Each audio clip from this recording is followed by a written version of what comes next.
will start with Ms. Akhvlediani. Please, the floor is yours. Thank you so much, Mr. President, for convening this very timely and very important discussion. And let me join you and everybody in the audience in celebrating the 20-year anniversary of the largest enlargement the EU has seen in its history. And as I'm the first speaker, indeed, let me just throw a few reflections, what we can learn within the 20 years of this Big Bang enlargement.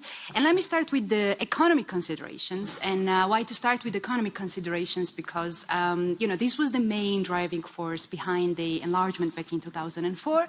And this was also economic considerations that had so many question marks and doubts, because the acceding countries back then were poor, much poorer than the existing member states. But today, as the President said, it's a big success story. We can definitely be confident that enlargement has worked and made the Union a very strong market player. It has delivered for the new EU member states because, their GDP has more than doubled. We have convergence rate, economic convergence rate, which has progressed from 40% to the 80%.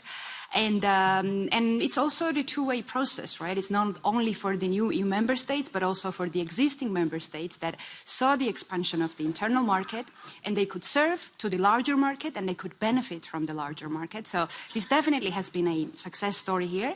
And just very briefly to refer what was behind this success story, it was definitely that these candidate countries back then who acceded the EU in 2004, they have been preparing for this accession, right? There were gradual integration.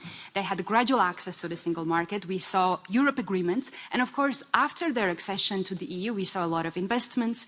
Cohesion and structural funds have been proved to be very, very useful for their fast catch-up with the existing member states.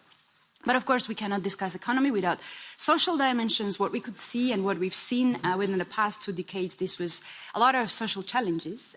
We've seen social cohesion, but we've also seen a lot of social challenges. And again, important lesson here to draw that EU has to learn better how to manage the social cohesion. And, it has to be permanently communicated also to its citizens. What are the rights and the benefits and opportunities that holds the citizenship for them? What can the EU do for them? Political dimension, because we can't overpass that. Of course, we've seen a lot of progress by the new member states towards the, democracy, towards improving the rule of law and the governance. But what we also seen is that this is not a one-shot game. It's not a one-time effort. It's a continuous process. And so it's very, very important to look back now and to see that maybe the conditionality framework and the tools and policies that EU has at hand may not be always sufficient. And this is a good moment to also reflect how that can be improved, that all the member states, old ones and the new member states, uphold the European values to the highest standards. And of course, institutional framework. I mean, this enlargement has brought a very big modernization, the way EU functions, all the way to the Lisbon Treaty. And of course, today we say EU is slow in decision-making, the reaction is slow, but I mean, let's imagine how the EU was before, right? A long way to go, and a good lesson here that if EU has to widen, it has to deepen first.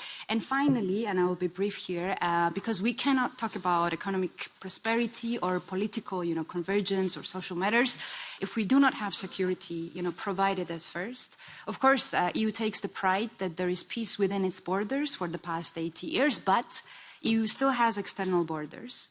And what we've seen with this enlargement back in 2004, the external borders have been, expanded significantly, and that have to be protected very well. Now, they have been protected, now they're under the threat, but we should definitely owe, and the EU should definitely owe that into the NATO membership, right? I mean, we know there is a reason why back then acceding member states have become the members of the NATO before joining the EU or in parallel while they joined the EU. This is a good reminder for us to go back to the treaty, to the defense clause, and, let's try to interpret it. Because this gives us a little lesson and, key reflection that if the EU has to be ready for the next enlargement wave, we have to at least know how to interpret Article 42, paragraph 7, and EU should make sure that it can protect its borders. Thank you. Thank you very much for this presentation. We come now to